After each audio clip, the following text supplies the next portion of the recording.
தோலோட சேர்த்து சாப்பிடணும். அதான் உடம்பு குடல் புண்ணுக்கு அந்த மாதிரி அல்சர் அந்த நல்லது.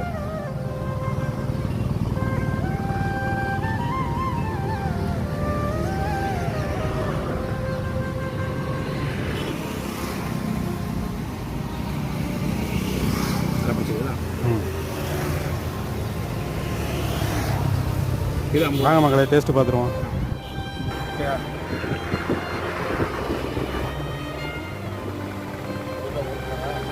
நல்லா டேஸ்ட்ண்ணே.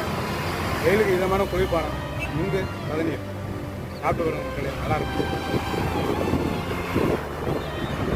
மக்களே இந்த வீடியோ பிடிச்சிங்க நம்ம சேனலை சப்ஸ்கிரைப் பண்ணுங்கள், கமெண்ட் பண்ணுங்கள், லைக் பண்ணுங்கள், ஷேர் பண்ணுங்கள்.